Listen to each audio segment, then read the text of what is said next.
welcome back to the second mental health podcast episode. So, as you can see, I am in nature.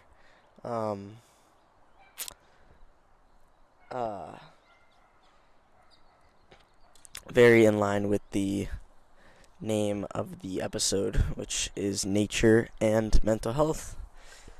And so, I'm excited to be back, and I am excited to be back. So this episode, I'm going to be talking all about the interaction between mental health and nature. And I'm really excited to be back, and so just looking around, just beautiful nature around me, just beautiful trees, and plants and flowers and nice grass, and there's a bird flying above, and let's see, there's a few pine needles over there on that tree branch, and I don't know if you guys can see this, but there's a beautiful river right next to me, and it's just beautiful. It streams down, and it's just awesome. Just wanted to bring you guys along with me today and talk about mental health and nature.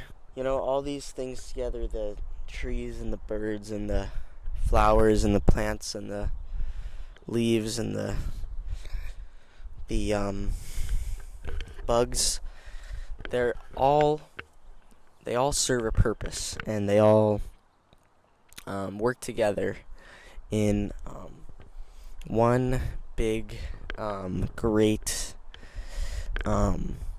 web of life. And I think that's the beautiful part about nature, is that everything has a place. Everything has a purpose. Everything was put there for a particular reason and a particular purpose, and everything is serving its purpose. The birds are collecting the walnuts that were dropped on the ground from the trees to plant on a tree, on a local tree that's 15, maybe 20-minute car ride away, but the bird gets there in 5 minutes. The little bacteria on the bottom of the riverbed is being fed on by, little tadpoles, and then those tadpoles go downstream, and they go down and they plant. They get bigger and they get bigger, and then eventually they become frogs, and then they go to a little pond area, and then they plant some new, and they give birth to new tadpoles, and then the cycle repeats itself.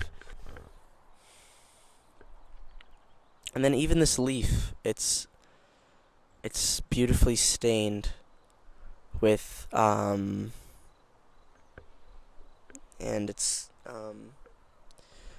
it's a sign of breakdown, and then once this leaf breaks down, it falls back into the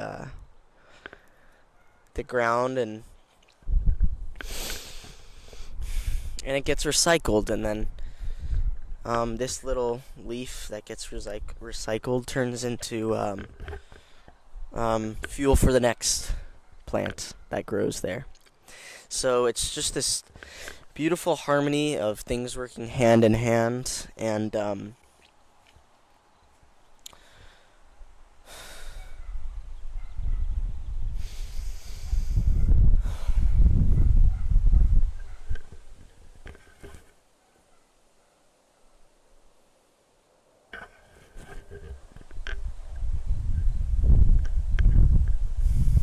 it's just beautiful.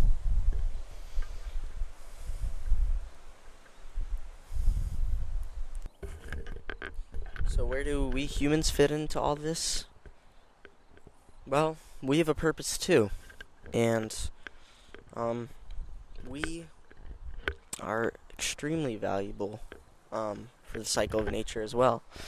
And even though our purpose is a bit different, our purpose is more complex, and it's to give and receive love. Our purpose is still great, and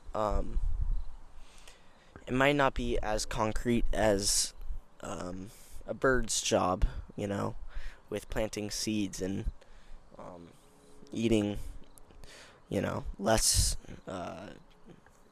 smaller organisms.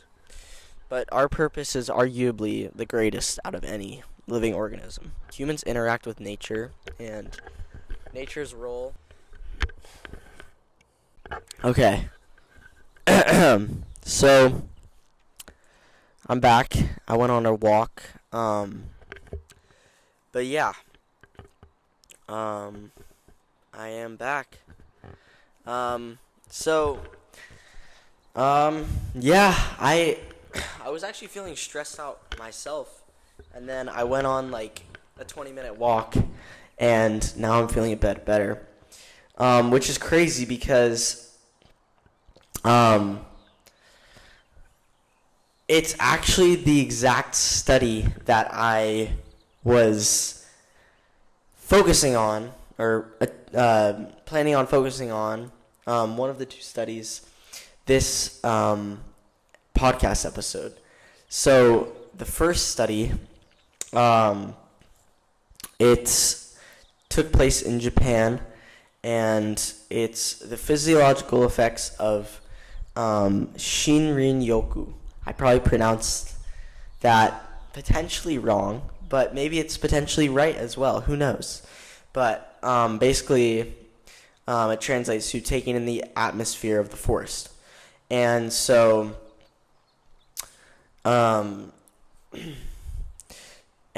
using different metrics, including salivary control, cortisol, and cerebral activity as indicators. My cerebral cortex might be not okay.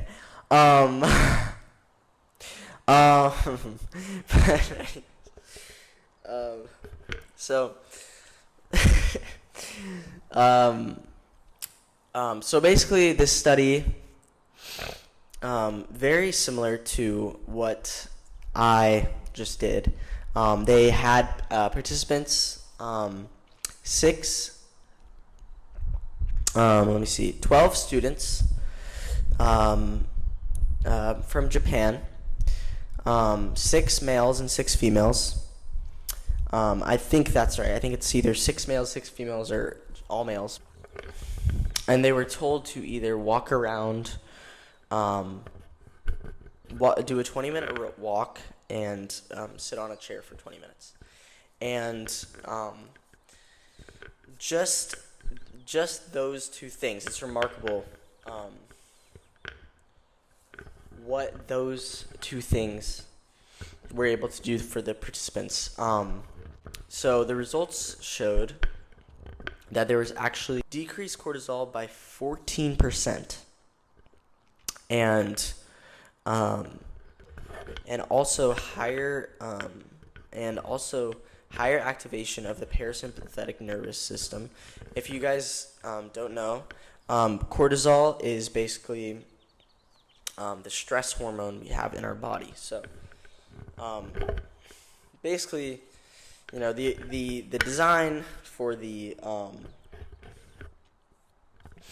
and you guys might hear me say original design because you know um, it goes back into my faith in God. We as humans, when we were created, we had an original design, and certain things we've fallen away from that original design. Obviously, the first things, giving and receiving love, I think is our foundational purpose. But in terms of our design, cortisol helps us to. It's basically the stress hormone. So when we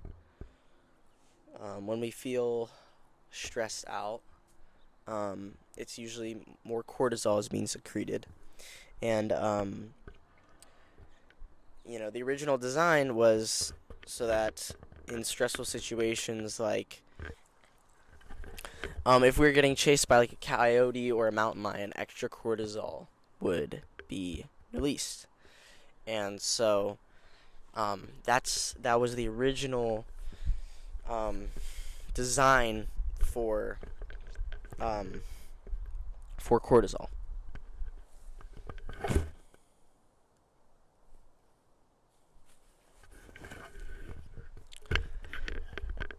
But the problem with our modern world is that there's so many things that trigger our cortisol that aren't actually in line with God's original design.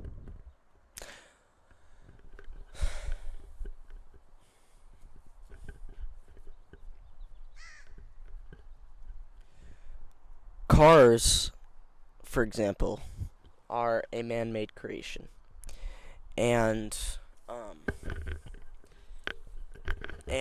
when we're in city environments, cars are the most powerful, dangerous things that could ever exist.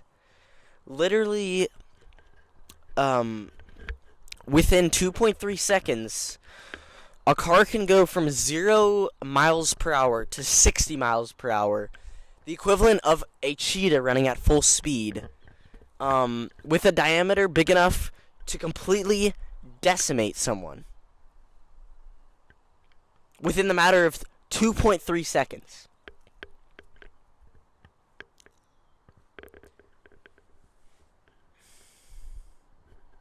Not diameter, width. With the width big enough to completely decimate a human being within 2.3 seconds, or any other living organism for that matter.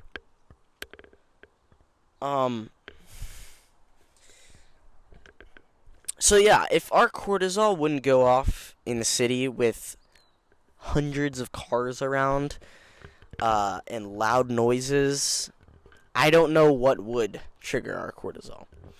So basically, this study confirmed that city environments are a lot more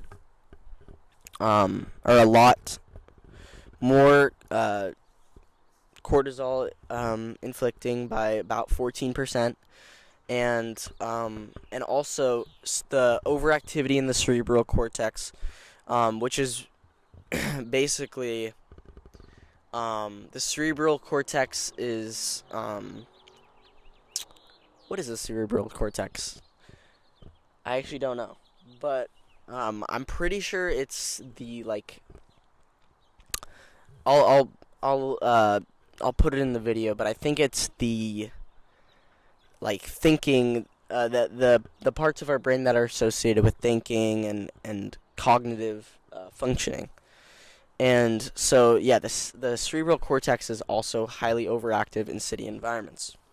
So this makes a lot of sense, right? God's original creation for us was, to be in nature. And these other things like cars and loud noises and sirens and alarms and all that kind of thing, and fumes and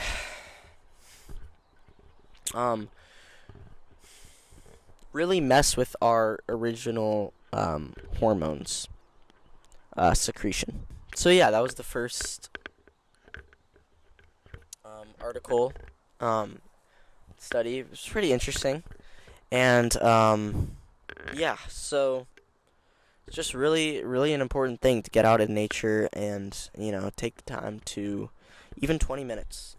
Even 20-minute walk decreases cortisol levels by about 13 to 14% on average, which is really crazy good stuff. So yeah, get out in nature, go on a walk. Yeah. And also, we are just in a crisis of nature reduction. And what's interesting is, in that study in Japan, they actually have these areas, these designated areas for nature therapy. It's really cool, and I think in America we could definitely use those. We could totally use those, and yeah, those would be really good, really helpful, and so yeah, it's just really important. Nature is getting attacked at the moment, and so it is something that we need to fight back on, and realize that how important it is to our original design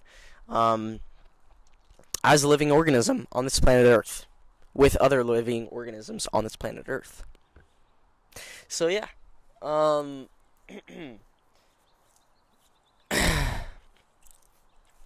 even just now, someone walked by and they said, "I miss the bunnies and the egrets around the stream that I'm near," and it's just it is kind of sad. It's like um, it's just evidence right there of just nature being attacked, and I think that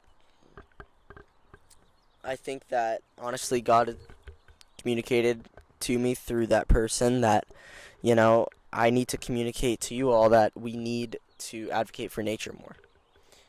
All right, awesome. Let's move on to the next one. So, if you want to have mental health issues, you should ruminate and you should sit in your room all day. You should do nothing, and you should isolate, and you should be only focused on yourself. That is the exact thing that you should not do if you want to be healthy. Those are the things that you should not do if you want to be healthy. And so rumination and self-focused thinking is a huge indicator of is a huge link to anxiety and depression.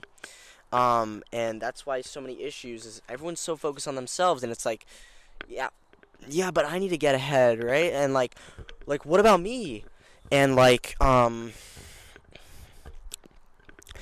Jerry got that $100,000 job a year. Where's my job? And where's mine? And it's like, I think we need to realize that one, jobs are man-made, right? So there's always a way that we can help people, and it doesn't have to be for a big monetary gain. And we'll probably be just as happy helping someone, I don't even know, like bagging their groceries or walking their dogs. Those are things that anyone can do to help out. And I think it's important that we realize that it's not all about ourselves. It's really about everyone else, and it's really about the greater good of us all. And that's why it feels so good to help others and love others, is because when we do that, it takes us back to our original purpose. And as humans, we are uniquely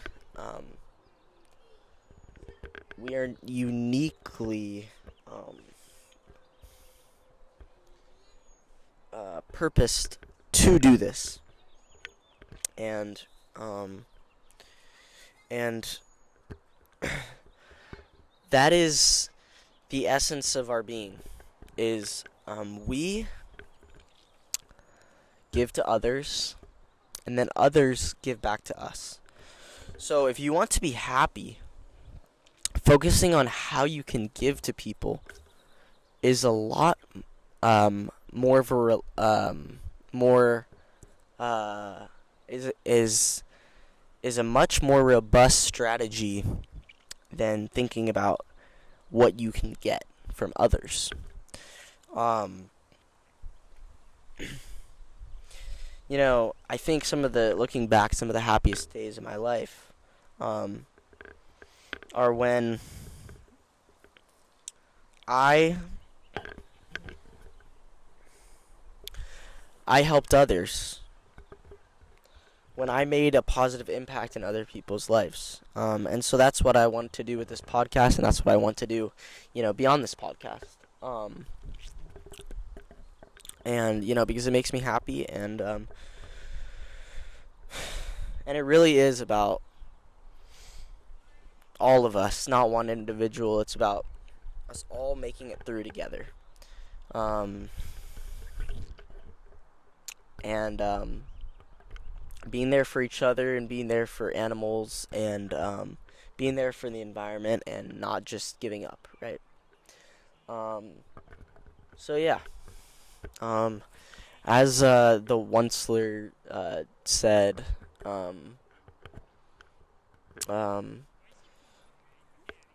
nothing's gonna change. It's not unless someone with a whole lot of courage cares a whole lot. So let's all do our part. And yeah. So anyways, side tangent, but rumination. If you want to be healthier, don't ruminate and don't be self-focused. And because it is linked to anxiety and depression, I can go into that in another study. But the second study is nature experience reduces rumination and subgenial prefrontal cortex activation. So that I know there's a lot of fancy words there, but it's basically saying that being in nature reduces rumination, which makes sense. It's like when you're looking around at nature, it's like, how do you have time to think about like what you got on your last test, right? And subgenial prefrontal cortex activation is basically just regions that are associated with self-focused behavior. Also focused with rumination, and the prefrontal cortex is associated with thinking and problem solving, but sometimes it's like we problem solve too much. It's like there's no problem to be solved, right? You just live. It's kind of like the first podcast, like I talked about, is like sometimes like you really don't need to solve anything. You just live, and you just be, and just be a human being. So yeah, it's definitely something good to do. Definitely something good to think about. But yeah, so basically they had 38 participants, 18 of them being female, and they were asked to do a 90-minute walk in the nature and in the city, and blood flow in the SGPFC was recorded before and after, as well as self-reported rumination surveys. And these results showed that two big things. One, there was a minus 2.33 score in rumination, so a decrease in rumination, a decrease in just thinking and overthinking. And then there's also a minus 12 milliliter blood flow in the subgenial prefrontal cortex. So, like I said earlier, the areas that are involved with self-focused thinking are one of them is the right posterior cingulate, which is associated with our memories and our experiences and how they relate to our lives in the. So the hypothesis was correct in that there's less rumination, there's less focus, and there was less of the SGPFC being used while they were in nature, which is crazy because it's only a 90-minute walk, an hour and 30 minutes in nature, and you stop thinking about yourself as much. You start thinking about other things and other the environment, and really takes you out of your head. And it's obviously something that was very significant. And the good news about this is you can't really cheat it. It's kind of just how it works, right? And so you don't really have to try. That's also the good thing, is you don't really have to put effort in. It's just natural. It's a natural thing, and you don't really have to try. You just go out in nature. So 90-minute walk in nature really helped these participants. And so yeah, let me know if you guys want me to go more in depth into the psych and neuroscience part of this. But yeah, those were the two main studies of today, and hopefully those were helpful for you guys. And so yeah, just to conclude, like having a purpose. I think giving and receiving love obviously is a great one to start with, but to have a more focused purpose in the grand scheme of things, in this modern world, it requires a little bit more thinking, and it requires a little bit more time spent really thinking, what is my purpose and how can I give to the most people in the best way. That's basically it. And so if you want to find your purpose, being out in nature is a great way to do that, because you have less time thinking about yourself, and you have less stress, you have less things on your plate, and you have a lot more time to relax and figure things out in a positive way. So that's it for this podcast. I hope you guys really enjoyed it. And thank you guys so much for listening. And yeah, that was awesome. I love you guys so much. And comment down below anything. If you're looking to connect, let me know in the comment section. And let me know if you have any questions as well. I know some things were maybe a little bit underexplained, but nevertheless, have a great one. I love you guys. Adios.